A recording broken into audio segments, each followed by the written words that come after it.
Welcome to Results 2010, Oklahoma's Education Report Card. I'm Sandy Garrett, State Superintendent. Research shows that summer reading loss in children can result in a 3-month achievement gap.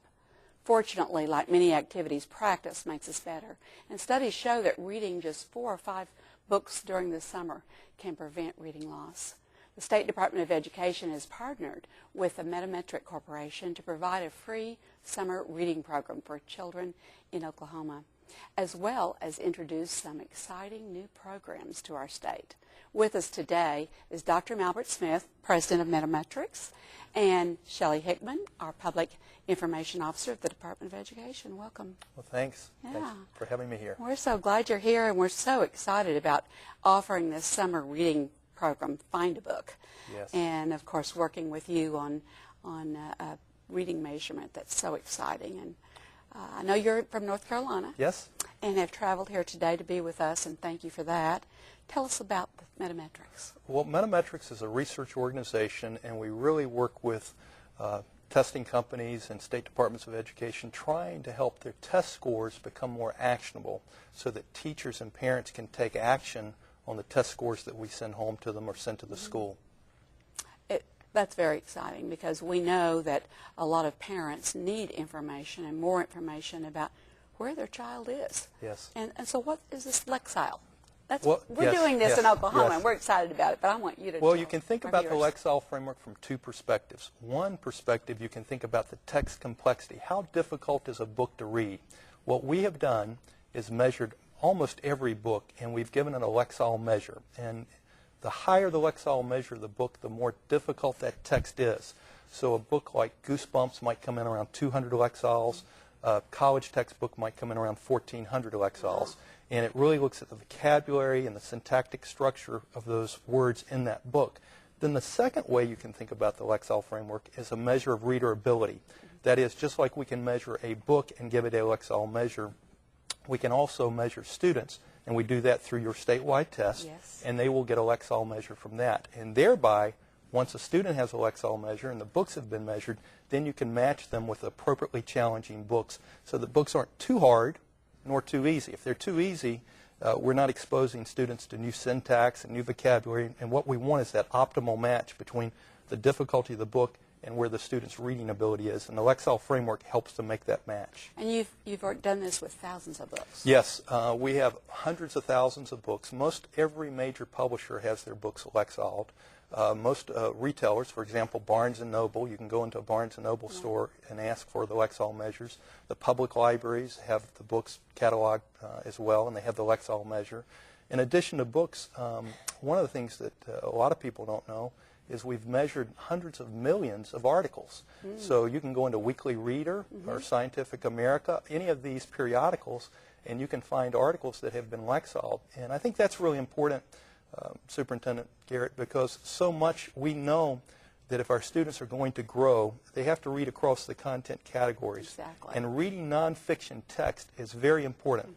A recent study just came out from Nell Duke out of Michigan State that when she compared our students in our country to the countries that perform higher than us in the international studies, what she found is that their students were reading a higher percent of nonfiction text. So having all of these periodicals and all of these digital resources that have a Lexile measure, and boys in particular, are interested in nonfiction. Exactly. So this is a way of helping them find the articles they're interested in at the reading level that they can comprehend. I think it's so exciting, and it makes so much sense. It just makes perfect sense, and particularly for parents to be able to have that information. I know Shelly she's done a lot of things for us, and she is a parent too. And how do you feel? Your kids read in the summer? I think it's wonderful. It makes a lot of the guesswork out of going to the library or going to Barnes & Noble. It takes it out. It helps you to find the right books for your child based on interest level, based on reading level, minimize the time in the search. And I know sometimes when you get a book and it's just a little bit too challenging, it can be discouraging. You want to challenge your child, but you don't want to give them something that's outside of their ability level then. So I think this is wonderful. And we're very now, excited. What about the summer slide? I know that Shelly is a parent that keeps her kids reading in the summer, but what can kids really lose in that summer? This is an important window of time. depending on which reading researcher you read, they talk about either summer slide, summer fade, or summer loss. But all three terms are referring to the same phenomena. And that phenomena is simply this. We make tremendous gains with all of our students while they're in school, during the school year. But then they go home during the summer, and unfortunately, a lot of our students go home to what I call text-free zones. There are no books, there are no magazines. So all that wonderful progress we make during the school year dissipates over the summer. Any teacher, often when you talk to teachers, they know the first few months of the next school year, they have to review and refresh what they taught last year.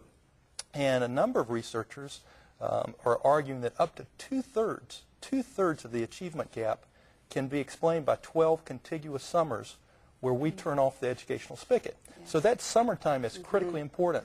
And what I applaud you for doing, and Shelly, is recognizing that and trying to take your test scores and making them actionable for the summer. A researcher at Harvard, James Kim, did a study where he found that if the summer loss phenomena, can we do anything to eradicate it or mitigate against it?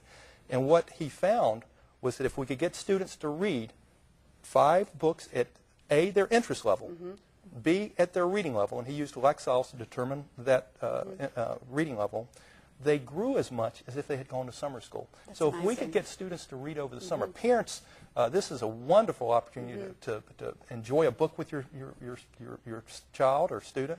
And we've created a website that will be on your website called Find a Book. And you simply go on that website, and we all three could have just gotten back our statewide tests. We could be 3rd graders or 5th graders or 8th graders. But you could have a very different interest profile. You may be interested in science fiction, fantasy, novels. I might be interested in sports. And so when you go onto this website, we ask for you what grade you're in. So we'd plug in whatever grade we're in. It's a pull-down menu. Then the second question we ask is, what is your Lexile measure? If you don't know your Lexile measure, we ask a simple question. Are you reading on grade level, below grade level, or above grade level? Because we can estimate where your Lexile level is if we know that piece of information. And then the next menu is interest genres. So you would click on the things you're interested in. Shelly would click on the things she's interested in. I would click on the topics that I'm interested in. Now it searches through hundreds of thousands of books at my Lexile level on my interest profile. And then you can print out a personalized reading list for a little me. playlist. A playlist, that's right. And I haven't thought about it from that perspective, but that's right, a playlist. And then it connects you to the closest public library from where you're sitting. So you can see which library is closest to you, and you can then see which library to go to. And public libraries are just a tremendous resource for us. And what you're enabling the state to do is to take your test scores, connect them through the Lexile Framework to hundreds of millions of articles and hundreds of thousands of books. And now it's the parent's job to get their child to the library. And that's not a small task. In today's world, we have to make time for that. But if we can get our parents to help turn off that TV and connect to a book, it will pay rich dividends. Just a huge amount of loss takes place in the summer. And we